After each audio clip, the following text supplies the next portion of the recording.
Good afternoon, Alexus, love, beauties, and flawless man. Reading from our daily bread in Galatians chapter 6, verses 9. And let us not be weary in well doing, for in due season we shall reap if we faint not. Bless the soil beneath our feet and the sky overhead, and make us one with it. We are catching up with ourselves, Creator of God, and catching a glimpse of the fading streams and trash-sown seas we have long ignored.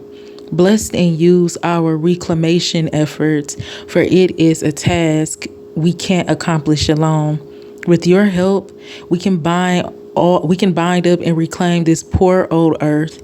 We feel whispers of hope in the winds of change in our hearts and minds. We are grateful for another chance. Going back up into the reading in Galatians chapter 6, verses 9, and let us not be weary in well-doing. That is easier said than lived. Sometimes when you're doing well and you're just doing well, you're just a woman of excellence, you're a man of excellence, you begin to get tired. And sometimes you just feel like, man, maybe I'm not doing this for a good reason, or, I'm not getting the acknowledgement or whatever it may be. Let us not be weary in well-doing. The Lord sees our efforts. This is why I get more at peace when the people around me are not doing what they're supposed to do, or they're doing something wrong at the jobs or anything like that, because I focus more on the things above and not below. Come on, Jesus. Again, that's easier said than live, because we're still living down here, but we live here and we are not of this world. So when I feel like I'm getting weary, I'm getting tired, or sometimes even irritated, I'm still a human. What I do is I just think about God watching me, and I try now to look more at God. Like, how would he feel if I have did this? How would he feel if I just made something up? So now it's helping me easier to not be weary in well-doing, and just knowing that the Lord is watching me. He's going to protect me, and he's going to take care of me. So that's what's been helping me to not get weary and well-doing. Again, getting tired as a human and different things like that is normal, but to, combat those things, just go to bed at a good time. Wake up at a good time, have a good routine going, do some little exercises, eat a little healthier, things like that also help you not to be weary. But you always need the Lord also, and he'll give you that extra strength and energy that you need. For in due season we shall reap if we faint not.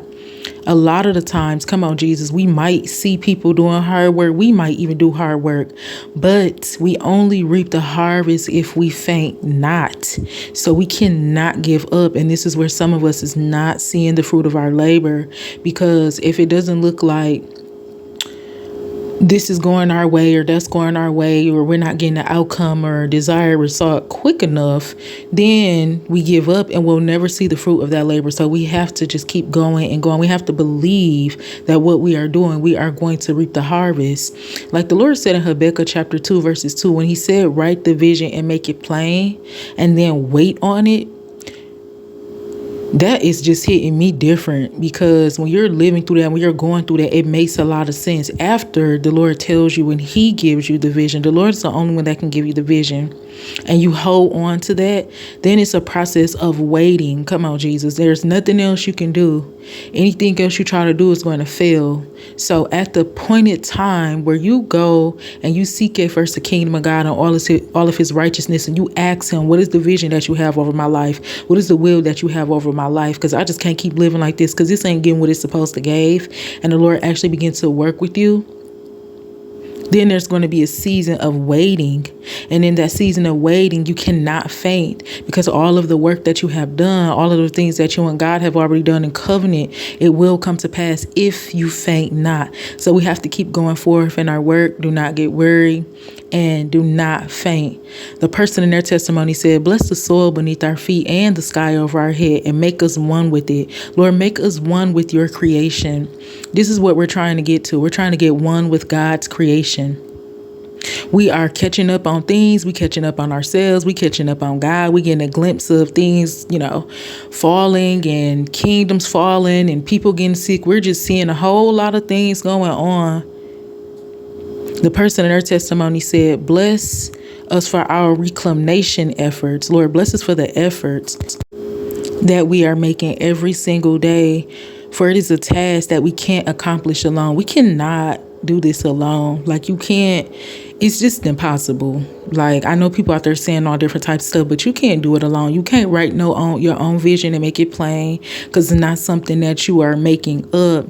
We've been making our own vision this whole time. So if you're just, wanting to manifest and just do different things like that, it's other levels to it. And you have to get in communion with God. That's the only wisdom I have about it. Like, you have to. And the Lord is going to bless your effort. Just know that you can't do this alone. Like, you can't not be weary by yourself. Like, you can't not faint not off your own strength, because you need the Lord's strength. You need his power and that spiritual motivation to keep going when things look like they're might be taking longer, or just the things that we see out here happening, it looks a certain way. So we definitely need the strength and the spirit of the Lord to keep us going forth. We feel whispers of hope in the wind of change in our hearts and mind. We are grateful for another chance. The Lord has given us all another chance, another opportunity to just ask him. He wants us to ask him for what it is that we need, what it is that we desire. We desire to live a healthy, mental, balanced lifestyle the way he created us to live. So this person in their testimony said, we feel whispers of hope in the winds of changed hearts and minds. There is some people in this generation right now that is experiencing the move of God, experiencing the will of God, and you can actually feel that. You're able to, pick up on the signs and the wonders. So as I always say, Alexus, Love, Beauties, and Flawless Man, I encourage you to do your extended research, which means look further, ask more questions, get more in a deeper relationship with God. When you have time on today, I encourage you to read Galatians chapter 6, verses 9. Do not be weary in well doing. If you feel tired, tell that to the Lord so he can give you that strength. And then also, you will reap your harvest. You will see the fruit of your labor if you faint not. I love you, and God bless you.